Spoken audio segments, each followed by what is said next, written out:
Hi, I'm Lillian. I had just started my adult life when this whole story started.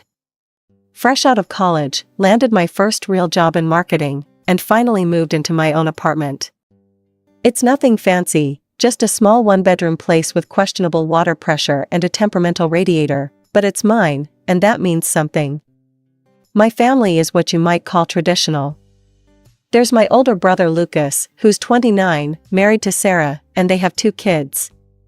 Mom and Dad still live in the house where we grew up, and every Saturday, like some unbreakable ritual, we all gather there for dinner. Lucas just closed another major deal at work, Dad would announce, beaming with pride while passing the mashed potatoes. "Third one this quarter." Mom would chime in, "That's our boy, always knew he had it in him." Then she'd turn to Sarah, my brother's wife, with that adoring look she seemed to reserve just for her. "And Sarah, darling, that dress is absolutely stunning. You always know exactly what to wear." I'd sit there, pushing food around my plate, while Sarah would give me one of her looks, you know, the kind that makes you feel like you're wearing a trash bag to a black tie event. She has this way of looking down her nose at me, even though we're the same height. These dinners were like watching a play where everyone had their parts down pat. Dad would brag about Lucas's latest achievement, Mom would gush over Sarah's newest accomplishment, and the kids would run around making noise that nobody seemed to mind. Meanwhile, I'd sit there, feeling more like a prop than a person. "Sarah's organizing another charity gala," Mom announced at one of these dinners, pride dripping from every word. "She's become such a pillar of the community. Like the daughter I never had." I nearly choked on my wine at that one. The daughter she never had? I was sitting right there, but somehow, I might as well have been invisible. Sarah shot me another one of her condescending looks, probably noticing how my mascara wasn't designer brand or whatever else she found lacking about me that day. It was during one of these typical Saturday dinners that everything changed. The roast was done, the kids were actually sitting still for once, and the usual chorus of Lucas's praises had just died down. That's when Mom and Dad exchanged one of those looks, you know, the kind parents give each other when they're about to make some big announcement. "We have something important to tell you all," Dad said, clearing his throat. He looked at Mom, who nodded encouragingly. "Your father and I have been thinking," Mom began, smoothing her napkin in that nervous way she has. "We've finally made our will." My fork froze halfway to my mouth. Sarah straightened in her chair, and Lucas stopped mid-sip of his water. "We've decided," Dad continued, his voice firm and decisive, "to leave everything to Lucas, the house, the cottage up at the lake, all our savings." I sat there, staring at my half-eaten dinner, while my brain tried to process what I'd just heard. Everything. They were leaving everything to Lucas. "We've given this a lot of thought," Mom continued, her voice taking on that practical tone she uses when she thinks she's being perfectly reasonable. "Lucas has 2 children to think about. They need a stable foundation for their future." I found my voice somewhere between the shock and the hurt. "And what about my future?" The words came out quieter than I intended, but they still seemed to echo around the dining room. "I'll have my own family too, you know. I'll have children someday." Mom's face did that thing it does when she thinks I'm being difficult, a slight tightening around the eyes, a small downturn of the lips. "Lillian, dear, this decision is final. Your father and I won't be changing the will." That's when it hit me. Like a tidal wave of memories crashing over my head, drowning me in years of realization. This wasn't about Lucas's kids. It was never about his kids, or the family name, or any of that. This was about Lucas. It had always been about Lucas. Suddenly, I was 8 years old again, sitting in the school auditorium during my piano recital, staring at 2 empty seats in the parent section because Lucas had a soccer game that day. I was 12, proudly holding up my straight-A report card at the dinner table while Mom and Dad fawned over Lucas's B+ in chemistry because he'd tried so hard. I was 15, crying in my room after my first breakup, while Mom was downstairs helping Lucas pick out the perfect corsage for his girlfriend. 16, winning the school's writing competition, but nobody came to the ceremony because Lucas had a college graduation that day. 18. Giving my valedictorian speech to an audience where my parents arrived late and left early because Lucas needed help moving into his new apartment. All those moments started connecting like dots, forming a picture I'd never wanted to see. "You've always loved him more than me," I said, the words tumbling out before I could stop them. The table went silent. Even the kids stopped fidgeting with their desserts. "This isn't about his children or his future. This is about you picking your favorite child." Again. Mom's face went pale. "Lillian, that's ridiculous. We love both our children equally." "When?" I demanded. "When have you ever shown that? Name one time you chose me over him." The silence that followed was deafening. Mom and Dad exchanged glances, probably trying to come up with examples, but I knew they couldn't. There weren't any. "I'm done," I said, pushing my chair back from the table. "I'm done pretending we're this perfect family where everyone is loved equally. I'm done trying to earn the attention you've always given him freely. I'm done with all of it. Don't expect me to come to any more family dinners. Don't expect me to keep playing this role of the grateful second-best child." "You're being selfish, Lillian," Mom snapped, her face flushing with anger. "And mercenary. Is that all you care about? Money?" "This isn't about money," I said, my voice shaking with emotion. "This is about respect. You've made it crystal clear that you don't consider me your daughter. And you expect me to keep showing up with a smile, pretending everything's fine?" Lucas sat there in uncomfortable silence, staring at his plate like it held all the answers to this mess. But of course, Sarah couldn't keep quiet. "You're being ridiculous, Lillian," she said in that condescending tone I'd grown to hate. "Everything about this is perfectly fair. You're just being moody and arrogant, as usual, always making everything about yourself." Something inside me snapped.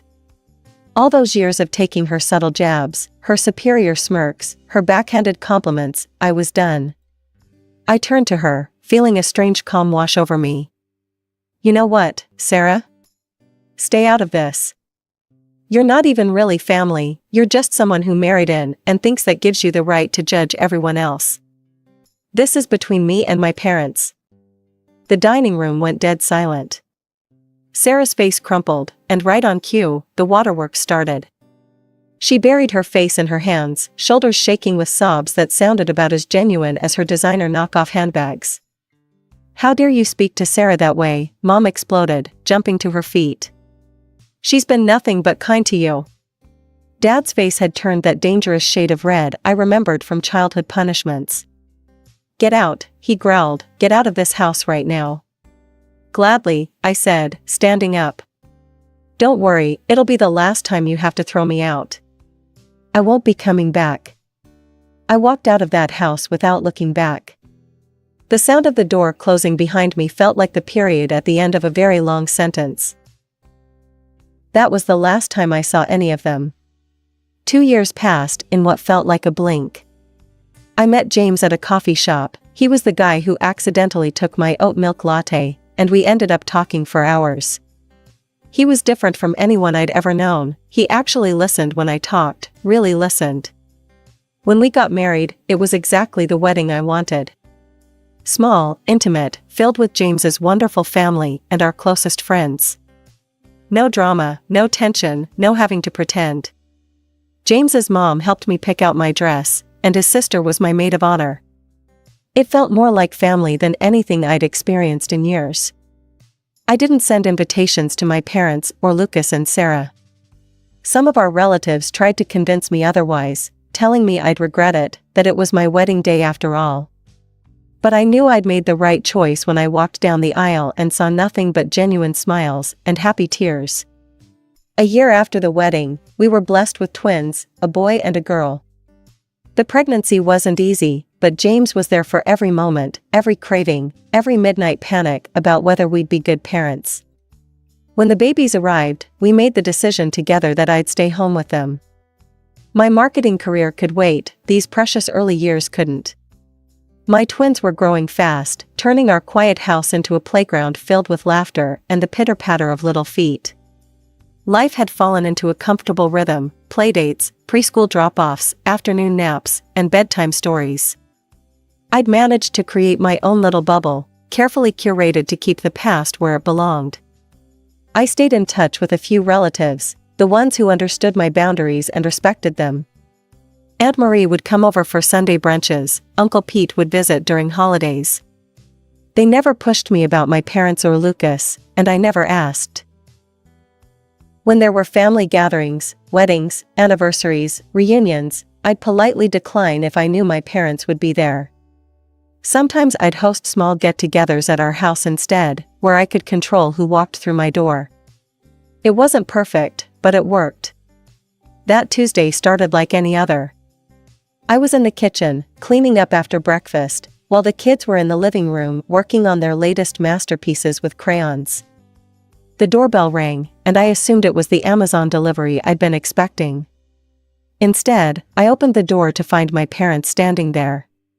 "Lillian," Mom said, her voice wavering, "we've missed you so much." I gripped the doorframe, my knuckles turning white. Someone must have given them my address, probably Cousin Rachel. She'd been hinting at family reconciliation during her last visit. "We want to see our grandchildren," Dad added, trying to peek past me into the house. "We've waited so long." I found my voice surprisingly steady. "No, you don't get to do this. You don't get to show up on my doorstep after 7 years of silence and expect to walk into my life, into my children's lives." They exchanged a look, that same look they'd shared at that last dinner 5 years ago. Something was off, I could feel it. "Why are you really here?" I asked, crossing my arms. "Why now, after all this time?" They hesitated. Mom opened her mouth, then closed it again. Dad shifted uncomfortably on his feet, looking everywhere but at me. Finally, Dad cleared his throat. Something's happened, Lillian." The truth came out about Sarah. "She's been unfaithful to Lucas. For years, apparently." Mom's tears were flowing freely now. "Lucas found her with someone else. He had the children tested, Lillian. The DNA results," she choked back a sob. "Neither of them are his." The world seemed to tilt sideways for a moment. I remembered those kids, the ones my parents had doted on, the ones who'd been used as proof of Lucas's superiority, the ones who'd been part of the reason I'd been written out of the will. The perfect grandchildren who weren't actually related to us at all. Mom wasn't finished. "There's more," she said, her voice barely above a whisper. "Lucas got tested himself, and," she looked at Dad for support. "He's infertile, Lillian, he can never have children of his own." I stood there in my doorway, trying to process this information while the sounds of my own children playing drifted from the living room. The irony wasn't lost on me: the golden child, the son who could do no wrong, would never have biological children of his own. "Those children," Dad said, his voice hardening, "they're not our grandchildren. Never were. They're just strangers. But you're twins, they're our true grandchildren. Our real blood. They're our only chance now at having proper grandchildren." I felt physically sick. For 10 years, these people had been grandparents to those kids.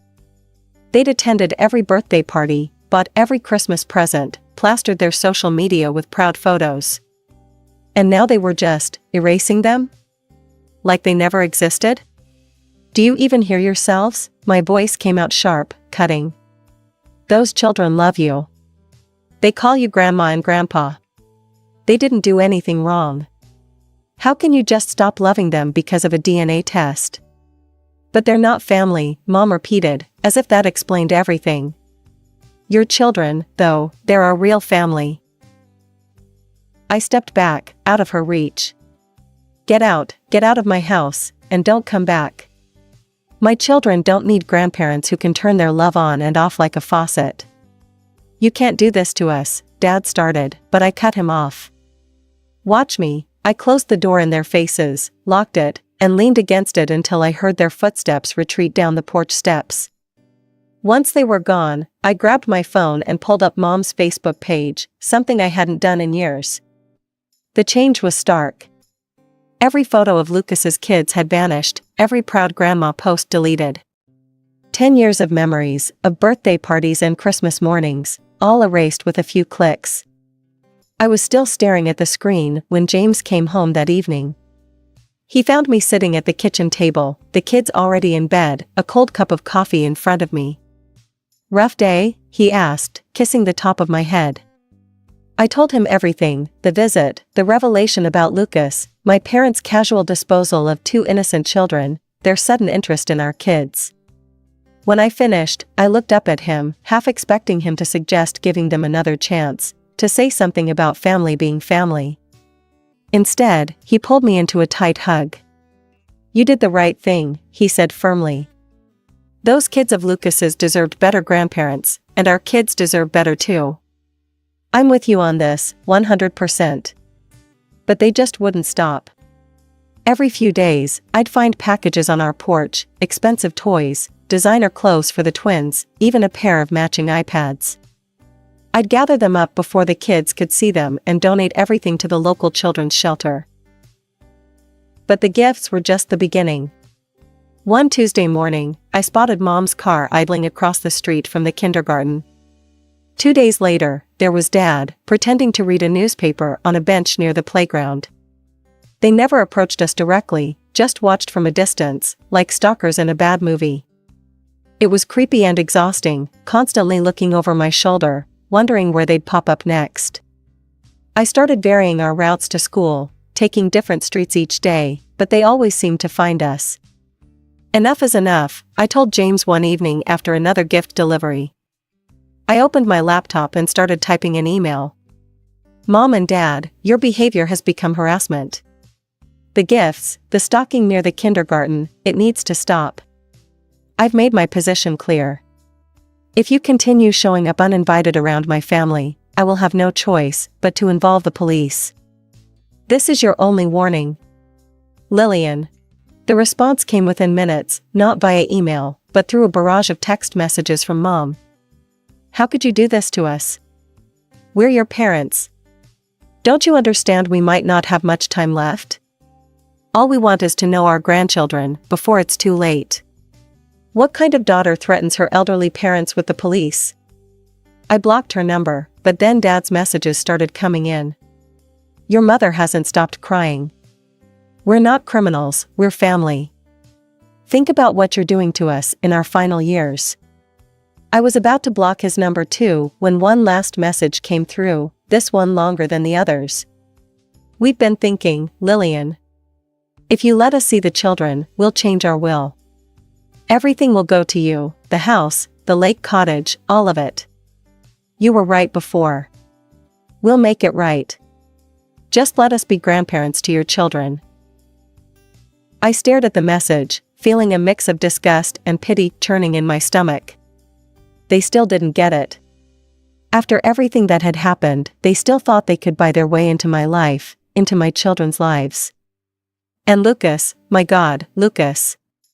The brother who'd lost everything, his wife, his children, his future as a father, and now our parents were ready to take away his inheritance too.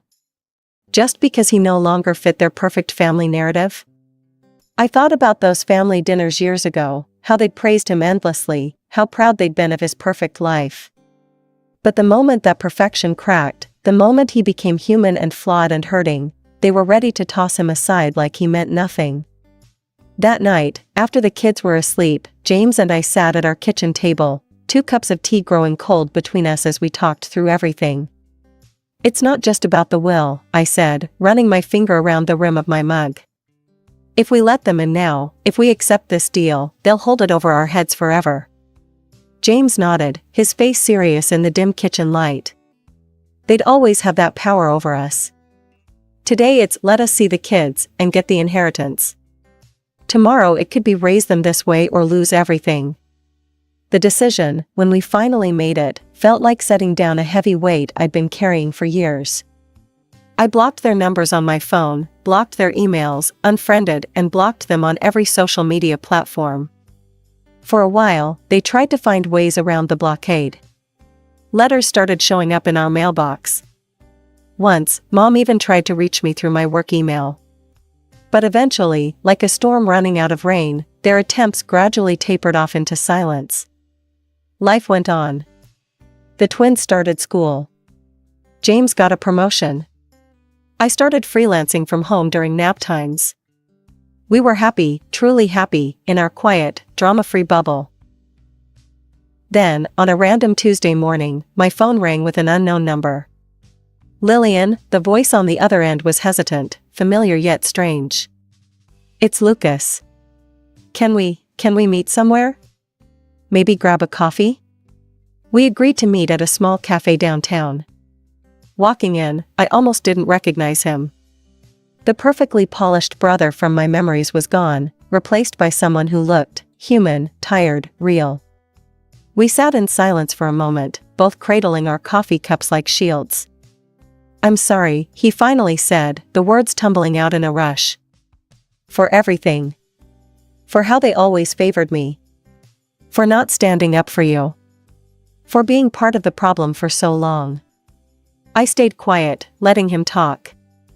I'm not talking to them anymore either, he continued, staring into his coffee. I cut them off after I found out they wanted to rewrite the will and disinherit me. It's not even about the money, it's how quickly they were ready to throw me away. 35 years of being their son, and they could just erase me like that. Lucas wrapped his hands tighter around his coffee cup, his knuckles turning white. The last time I went to their house. He paused, swallowing hard. All the photos were gone. Every single one. The walls were bare where pictures of the kids used to hang. The shelves where Mom kept all those framed photos of birthdays and Christmases, empty. I felt a chill run through me, remembering those carefully arranged photo displays, how Mom used to spend hours getting them just right. I asked her about it, Lucas continued, his voice barely above a whisper. And she told me she burned them all in the fireplace. Like she was talking about getting rid of old newspapers or something. Those were 10 years of memories, first steps, first words, first everything, and she just burned them. He looked up at me, and I saw real pain in his eyes. I hadn't even filed for divorce yet, Lillian. The ink wasn't dry on the DNA tests, and she'd already erased them. 10 years of being the perfect grandmother, and she could just pretend none of it ever happened. Like those kids never existed. Like they never meant anything to her at all. I thought about all those Facebook posts she'd deleted, but somehow, burning physical photos seemed even more deliberate, more final. The will, he shrugged, trying to appear casual, but I could see the hurt beneath. I don't care about it anymore. They can leave everything to a cat shelter, for all I care. What I needed was their support.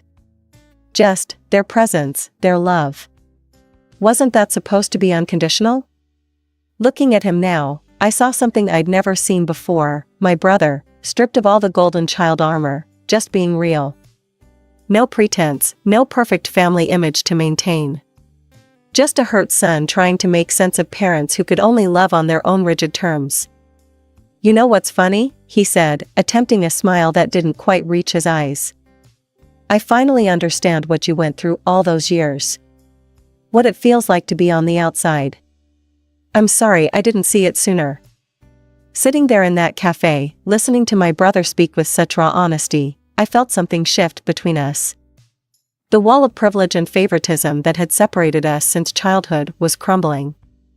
Maybe there was hope for a real relationship here, not the artificial one our parents had created with their constant comparisons, but something authentic. It won't happen overnight. Too much water under that bridge for instant friendship. But this conversation feels like a first step, a tiny seedling of possibility. As for Mom and Dad, I sometimes lie awake at night, thinking about how they ended up alone. No children visiting for Sunday dinners, no grandchildren's laughter filling their house. Sometimes I feel guilty, wondering if I'm punishing them too harshly. But then I remember the burned photos, the deleted memories, the way they could switch their love on and off like a light switch, and I know I'm protecting my children from that same conditional love. Maybe someday they'll understand what they've done. Maybe they'll realize that real family isn't about perfect appearances or meeting impossible standards. Maybe they'll learn that love shouldn't come with conditions or be revoked when things get messy. But I'm not holding my breath. Instead, I focus on my own family. On James, who loves without keeping score. On my twins, who I promise to love unconditionally, no matter what paths they choose in life. On building the kind of home where memories aren't burned when they become inconvenient, where love isn't used as a bargaining chip, where everyone is seen and valued for exactly who they are. And maybe, just maybe, there's room in that home for a reformed golden child who's finally learning what real family means.